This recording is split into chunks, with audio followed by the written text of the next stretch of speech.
All right, everybody, welcome back to another episode of The Fearcast. This is the podcast dedicated to OCD and anxiety spectrum disorders and getting your life back.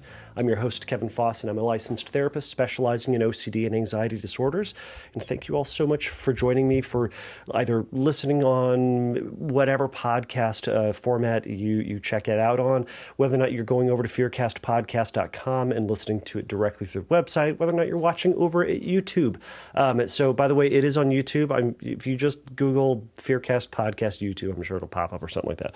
But uploading these as much as I can. You've heard my drama about trying to get the video up. Anyways, I'm getting ahead of myself. This is the Fearcast Podcast.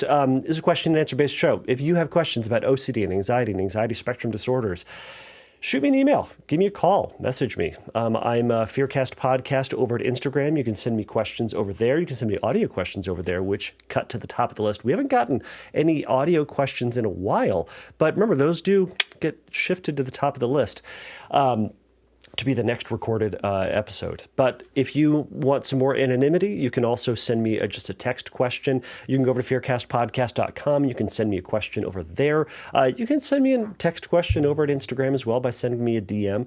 Both work. You can send me your audio question by emailing it, recording it on your phone, emailing it to me at questions@fearcastpodcast.com. So lots of ways to get that question in. I'm working on just a phone line where you can just call and record your voice directly in. I will get it. We will put it up. So anyways, it's in the works. We'll talk about that soon. But either way, so I've got a great question today that comes from M. So they sent this question in, and it's a good one. It's a good one about POCD. But I think that also can certainly generalize to anybody who's struggling with a taboo-related obsession.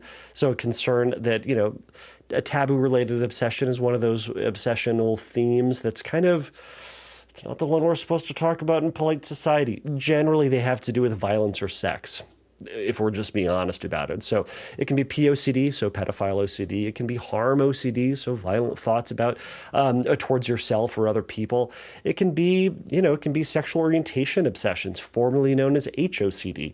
It can be ones about, transgender OCD. It can be ones about bestiality OCD. So we've worked with and talked about all of these at some points, and all of them ultimately at the end of the day are just regular old OCD, just with a specific theme that, may have its own eccentricities sometimes. But either way, I think this question will generalize across the board. But I think it's also really good. It's just a really good question. So we'll jump into that in a little bit. But before we jump off, I wanted to make an announcement. So the private practice I run, the California OCD and Anxiety Treatment Center, we're going to be starting a group soon. And if you're interested in it, we're going to have more information coming up online soon. I'll put it up on my practice website.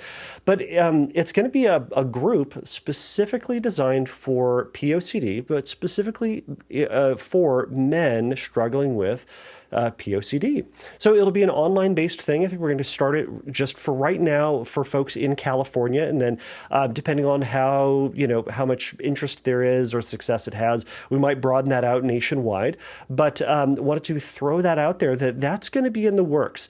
There are some POCD groups out there or support groups out there which are great, but we wanted to offer one specific for men, and it's not to discriminate against women. We can certainly look into doing one specific for women.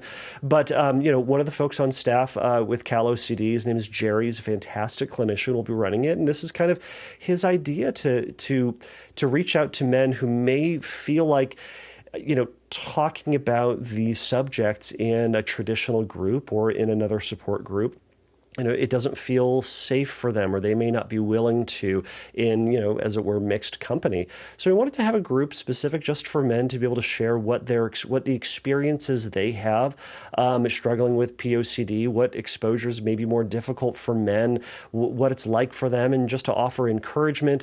It's going to be some psychoeducation involved with it. We're going to be going over just from the very beginning, what is POCD, what's treatment for it look like, and then going through, building your hierarchy, talking about mindfulness, talking about the shame and guilt associated with it. So we're putting that program together, and that will be up hopefully it'll be available for sign up in the next couple of months. If you're interested, you can shoot me an email over at kevin@calocd.com. That's my email address. So you can message me over there if you're interested in finding out more information about it. But I'll be announcing more information as we go. So outside of that, I hope everybody is doing well. Again, we're TikToking, getting close to the conference. I'm kind of excited, nervous for the conference. I get what I call conference nightmares for like 6 months after the conference. This will be the first conference I've gone to, for a long time, maybe more than a decade, where I'm not presenting at, and I'm just going to go and learn and just hang out. And I'm kind of excited for that, to not have to be somewhere. But I always would get these nightmares of like walking around some place that my brain says is the conference place, and I can't seem to find anything, and the rooms keep changing, and I don't know what's happening. And I'm sure some more psychodynamic related or oriented person out there is, I don't know, saying I have some unresolved thing with my mom. I don't know. Fill in the blank. Go have fun with it. But either way, it's that's what's going to happen for me, and I'm going to go anyways, even though I'm going to be uncomfortable. My social anxiety is going to be off the charts because I hate talking to people. I say that as a therapist, but it's the going and meeting new people and trying to introduce myself, and it's awkward, and I'm not good at it. But you know what? I'm going to go and I'm going to give it my darndest try and probably embarrass myself. And good. I hope I get better at it, but more importantly, I'm going to go. Actually, no, it's not true. More importantly, I'm also going to go to the Chicago Music Exchange because it's a big music store in Chicago, and I kind of want to go. So that's what I'm going to do. So anyways, if you are going to go, say hi, high five. If you're going to go visit online and go watch some of the things online, that's going to be fantastic. Let's see. I have nothing else to share. I don't know. Nothing else to share at this time. So let's, other than the mustache is back. I realized I don't shave. I don't trim my mustache as much as I should. So I just wake up and suddenly realize it's longer than it was the day before, and it catches up on you. I don't know if any other beard havers or mustache havers have had this experience. You're just living your life, and all of a sudden you're like, oh my God, it's so long. It's problematic, and it's much grayer than it used to be. But that's to be expected. Either way, so it's longer, so I'm curling it. That's what I look like. All right. It's very weird. Anyways, this is the drama of my life. All right. Let's jump into this. All right. So this question comes from M. M says, "Hi, Kevin. I recently found your podcast while looking around for help while going into an OCD spiral, and it really helped. Calm me and make me feel safe and in control again. It also really helps to know that you're not alone, and there are people out there who understand what you're going through and can help you with it. To some extent, actually, before I go on, that's pretty much the purpose of the podcast right there, is to know that there are other people out there. You're experiencing it. This is why I want it to be question and answer. They're coming from you, the listener. I have never come up with any question on my own. I'm never going to fabricate anything. Why would I go through the effort to fabricate something when real people struggle with these things? And it's more important that they come from y'all than from my silly brain. So that is the purpose of it, because there's going to be some person on the opposite end of the world who does not have access to a therapist, who does not have access to good information. And I wanted to show that people out there all over the world are experiencing similar thoughts, or might be experiencing the same thought as you. So that's the purpose of it. So I'm so glad it's been helpful. All right, they go on to say, for some context, I've been struggling with OCD in some form or another since I was 11. So for about 16 years now. Somewhere around 14 or so, I developed POCD. And I have to say, even though I know I should accept it, they say, it was the one obsession that I could choose to not, or if it was the one that I could choose to not have, I would not have that one. My question specifically relates to POCD. I'd like to seek out help for this condition, But one of my OCD fears is that if I go to a therapist, even an OCD specialist, even a POCD specialist, they will realize that I'm actually a pedophile and I don't have POCD at all. This is not exactly the fear of being mistakenly diagnosed as a pedophile, but more like the hypochondriac fear, which I also have, of going to the doctor and finding out that I actually do have cancer or some other terrible illness. They say, I don't want to go to the doctor because I'm afraid that they will look at my symptoms and say, yeah, that's cancer. Similarly, I'm afraid of going to a therapist because I'm afraid that they will look at my thoughts, obsessions, and compulsions and say, yeah, that's pedophilia. Conversely, I'm afraid that I will lie to the therapist, leave something out, or misrepresent myself in a better light than I actually deserve, or else I'm afraid of simply not actually being in my, I'm afraid that by simply not being in my head and being able to judge my feelings and thoughts from the inside, the therapist will miss that I actually am a pedophile and wrongly diagnose me as POCD. And I'm afraid right now, in writing this question, that you will say, that's not POCD, that's pedophilia.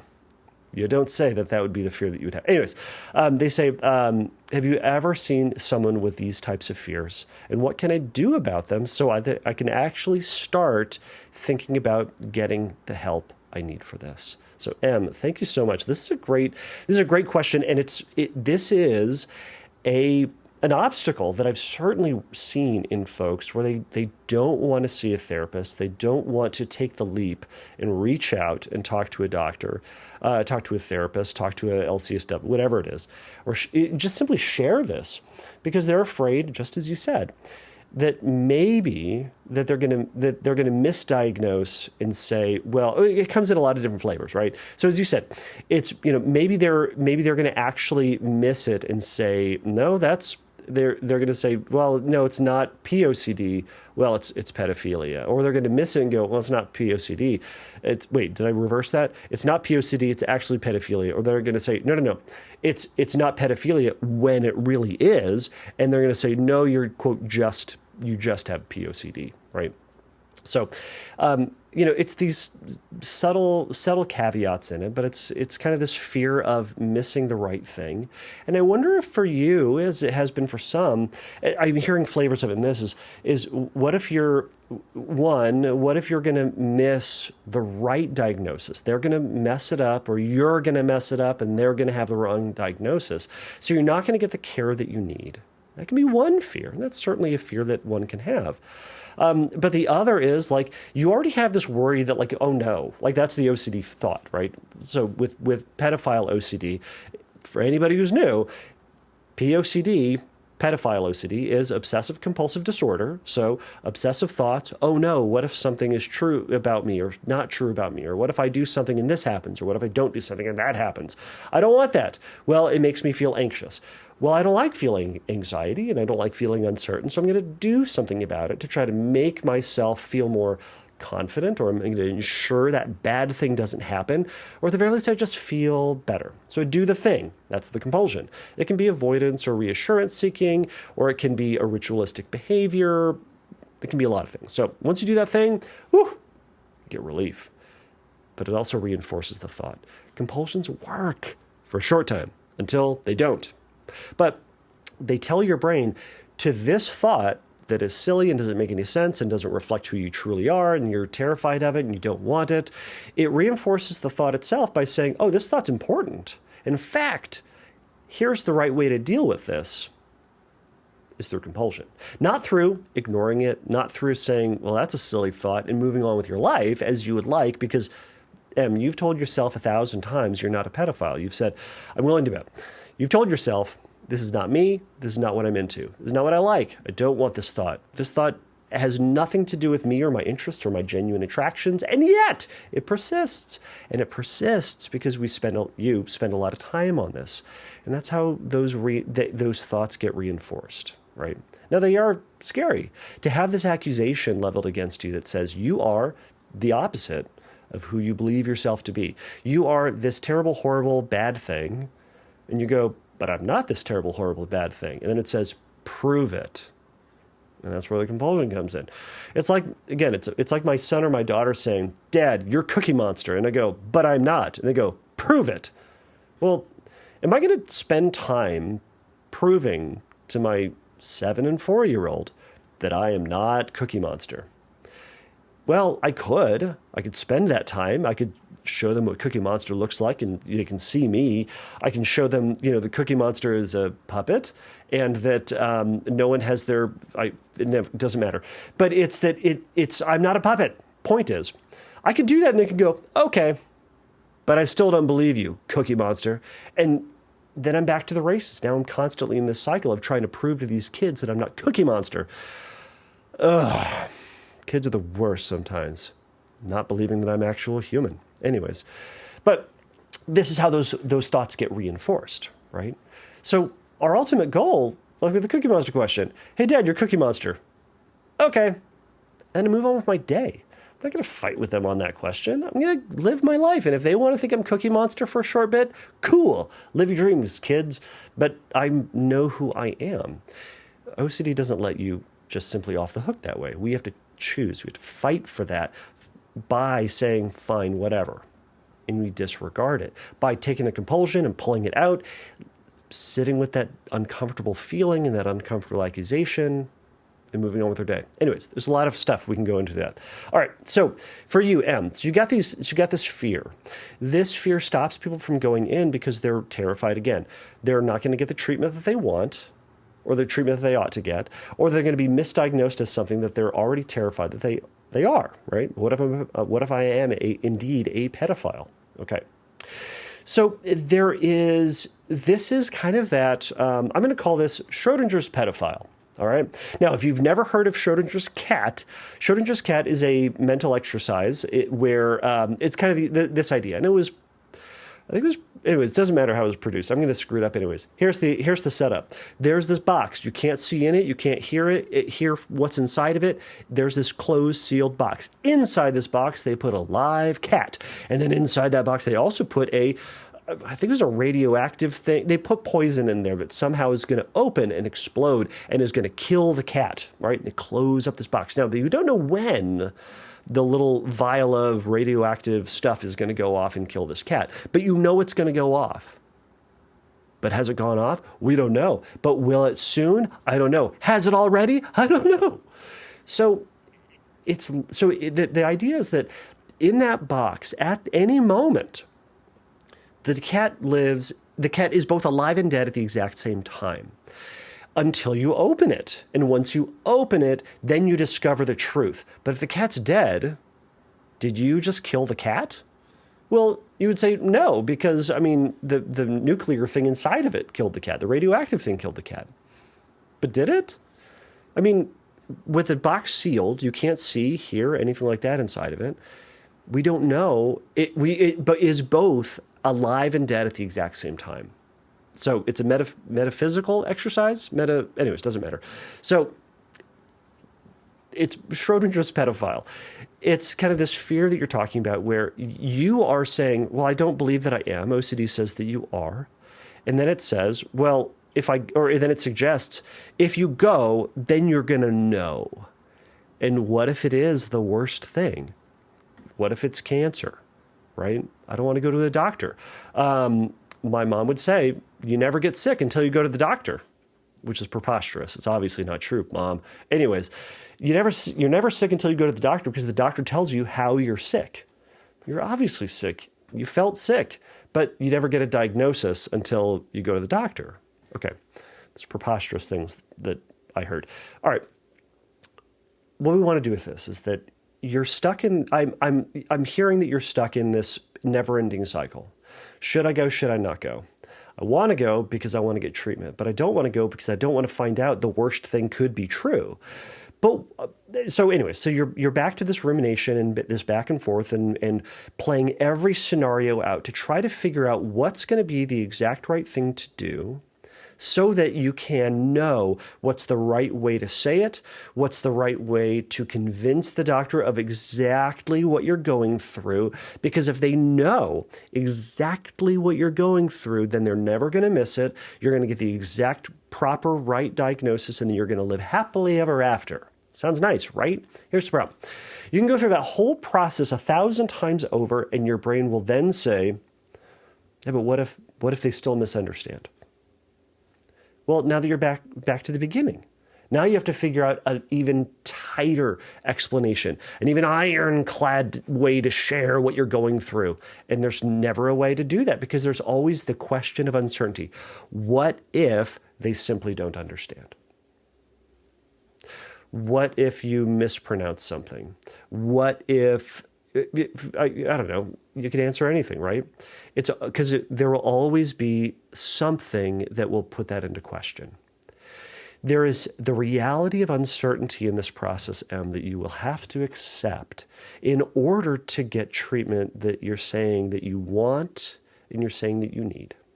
And that's the possibility that one or both or an entire third thing that you and I can't even imagine happens when you go in to see this therapist. Now, I think you're right. You ought to go and see a OCD specialist if you can find someone who is specifically a POCD specialist. Now, I will say, I don't think there really are POCD specialists. There are probably people who enjoy treating POCD more than others. That may be one thing. But I would encourage you to find someone who is an OCD specialist who understands what POCD is, along with all the other subtypes that you might be experiencing or that anybody might be experiencing, because they're going to know the types of questions to ask to try to route out whether or not these thoughts are egosyntonic or dystonic. And they're going to have a better understanding of what thoughts are, what compulsions do, what compulsions are, especially when it comes to POCD, and to be able to suss out whether or not this reflects more of a POCD experience or whether it's something else that may point in a different direction, not just pedophilia, but in a different direction to perhaps a different diagnosis. All that to say is go find a OCD specialist and take the risk to share what you're going through as best you can. Not perfectly, but as best you can. You did the best that you could in your email to me. I may have misread it. I may have put the wrong emphasis on the wrong syllable. I might have messed that up for you, and I'm sorry if I did. And yet, this is one of those realities that we experience. And this is one of the realities that I have to struggle with as a podcaster, as a therapist, and as a human. But as a podcaster, I read these things and I go, I don't know. I'm going to go with what's written here, and I'm going to kind of make stuff up that is maybe missing or that might be there or could be there. But the point is, it's imperfect. And that's the reality of life, and that's the reality of communication. You may miss something in the way that you share it. They may mishear something. They may misunderstand something. But the nice thing is, and this is the goal, you can go in to see this doctor, go in to see this therapist, explain what's going on, and trust that they're going to ask follow-up questions, that they're going to do their darndest to try to understand what you're going through, and they're going to talk with you about what they're hearing and why they're coming to that conclusion. And I ask this at the end of every assessment. I say, is there anything else that you'd want to add? After I kind of go through everything and kind of give them my spiel or my interpretation of what I'm hearing. And then I'll say, like, hey, is there anything else that you think would give me a clearer idea of what you're experiencing? And what that question does is it ultimately gives them the opportunity to say, well, I think you missed something. Okay, great. Let's hear it. Let's see what you want to share to help me better understand your experience. And I hope that this therapist would do the same for you. Now, I can't answer, and I'm simply not going to try to answer whether I think it's POCD or whether I think it's pedophilia. Here's the thing. In my assessments with folks, I hear what people are going through, and I'm, trying to suss things out. And I'm going with, well, it sounds more like POCD, or it might sound like more like pedophilia, which is an extremely rare thing. And I'm going to point them in the right direction, or I'm going to say, hey, let's go do treatment. I have had folks in the past go see a pedophilia specialist. Pedophilia specialists are going to hear, oh, you have thoughts about pedophilia, you're probably a pedophile. They are probably not going to be asking the OCD questions. And by the way, Em, you messaged me, the OCD podcaster guy. There's something within you that really believes this is, quote, just pedophilia, or excuse me, just pedophilia OCD, just POCD, right? There's the doubt that says, but maybe it's not. And that's where the OCD is. Trust yourself in this, that you think it is POCD, and take the risk and go see a therapist. And you're going to find out what they have to say. And if you don't like it, you can go see another therapist and you can get a follow-up question. Now, I know there's, or a follow-up assessment. There's a lot of people out there who are going to be very mad at me for having said that. But if it feels way off or it feels like they really don't understand you, they might not be a therapist for you. There's a lot of bad therapists out there and they're going to miss stuff. I miss stuff from time to time. And that's normal because, like we talked about, you're human and they're human and we might miss things, and that's okay. So here's what we're ultimately then trying to do with this, is to take the risk that maybe they're going to miss it and they're maybe going to misdiagnose you.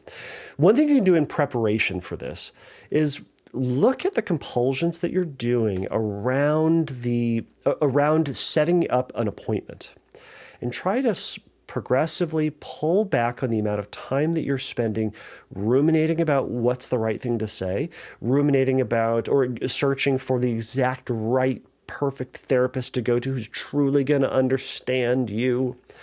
Thinking about maybe it's a compulsion of playing out every single scenario. Maybe it's writing out your exact script on what you would say. Maybe you're concerned about, you're trying to think about questions that you can grill the therapist to make sure that they really understand POCD. All of these things can be compulsive behavior. So I want you to challenge yourself to resist engaging with that. To say, you might miss it, you might miscommunicate it, but say that thought process is, it's impossible to get a full, solid answer out of it. And simply saying, that's a thought process I'm not going to engage with. You can use the, I blank on the names all the time, non-engagement responses to it. You can say, man, I really want to figure this out. You do. You can say there's that urge to really want to figure this out. You can acknowledge that you're having thoughts that they're misdiagnosing you. Yeah, you can say, man, I have a lot of thoughts right now that they're going to misdiagnose me. Yeah, you do. You do have those thoughts. But we also then say in response to it, and I'm not going to engage with it. Instead, I'm going to go engage with anything else, right? What I am hearing as well is the compulsion of avoidance. You're not wanting to go because you're circling the drain with this rumination. Instead, challenge yourself to find a therapist and call. If you need help from a family member who you can kind of work with to try to find someone who sounds fine, great. Call them, schedule, go forward with it. And then in the process between the time that you call and the time that the appointment is, resist that rumination. We've talked about this when it comes to health anxiety, right? When you feel a new health thing come up, schedule with a doctor. But that doctor's appointment might be a couple of weeks, couple of months away. So what do you do between now and then? We resist rumination. We resist compulsive behavior as best we can. It may not be necessary in those cases to do intentional active exposures with it because life is already giving you that sense of uncertainty. Life is giving you intrusive thoughts. Life is giving you unwanted intrusive images, right? Physical sensations, all of this stuff. That's where we're practicing response prevention and resisting trying to answer the question, get to the bottom of it, get that emotional security, but instead to say, I'm uncomfortable by this thought. This thought sucks. And I'm going to let the anxiety pass because I've got my doctor's appointment in 2 weeks, 3 months, whatever it is. I'll deal with it then. But between now and then, I'm not going to engage with it. You could engage with a script if you wanted to. You can engage with a script of writing out both these scenarios or even more scenarios, right? I go to the doctor's office, I explain all my symptoms, and they go, no, you're a pedophile. And then they quickly usher in all these other medical professionals. The police are there, firefighters are there, I don't know, Dave Matthews shows up. I don't know. Just everybody shows up and they usher you off to the hospital forever, right? Or they diagnose you as POCD and they say, well, this is super weird. We need to put you up on a list. It's going to go on the news, just to let you know. Everyone's going to know that you now have POCD. So I hope, but we need to protect the public, right? And you can write out these stories and they're going to be uncomfortable. But the purpose of these scripts isn't to then say, I'm happy with them, or that they are good, or to then engage with anything that disproves it. We're ultimately saying this is uncomfortable, and I'm going to practice allowing for my body and my brain to experience discomfort and anxiety and uncertainty without doing anything about it. Trusting that this anxiety will go away. By the way, this anxiety will go away. It always will. So we're saying, I can feel anxious, but I don't need to go out of my way in the service of this anxiety in order to go live my life. Instead, I'm going to trust that the uncertainty is going to go away at some point. The discomfort related to that uncertainty is going to pass. It might come back, it will come back, and it'll go away again. But I don't need to waste my time, my life, stopping what I'm doing and engaging with this thought that I know doesn't really get me anywhere anyways. And then going out and living your life. So the end result of OCD treatment, I would say, isn't that you don't have anxiety, but is that you may have anxiety and that you don't engage with unnecessary, unreasonable, compulsive behavior. So you're basically being open to having emotional experiences as humans sometimes do, and then letting that feeling pass on its own while you go live the best life that you possibly can. So, I'll let you go here. But so the answer is yes. I have seen folks who have this fear. I have seen folks who are concerned that maybe I'm going to miss something, and they spend a lot of time trying to convince me exactly with what their experience is. And it's simply impossible because I don't live in their head. I don't. And there's a certain amount of uncertainty that I have that maybe I'm going to miss it. Maybe they're miscommunicating it. Maybe I'm missing a whole other diagnosis that I should. There's uncertainty on my end too, Em. But that's what we do here in OCD land, is that we work on tolerating uncertainty and doing the best that we can to go and live the life as best you can. So go take the risk. Go find a doctor. Communicate as best you can and follow the treatment plan. You got this. You can do this. Podcasts like this exist for a reason. Podcasts like everybody else's exist for a reason, because OCD is experienced by a lot of people, millions and millions of people. Millions of people have also, or OCD has also tried to convince people that they don't have OCD. It's another game that it tries to play. So go take the risk. So, and as I say at the end of every podcast, take a risk, challenge yourself, and don't take your brain too seriously. Same here in this case too, Em. So thank you so much for this question. Everybody else, if I missed something, if I miscommunicated something and you want me to add something, go over to fearcastpodcast.com, send me a message and tell me what I missed, and I will add it. If you want to add it to the Instagram page, go do it there. I'd love to hear from you, love to hear what I missed, and I will add it. And we'll do the best that we can, because you know what? That's what we're all trying to do. So, all right, everybody, until then, as I said before, take a risk, challenge yourself, and don't take your brain too seriously. Bye.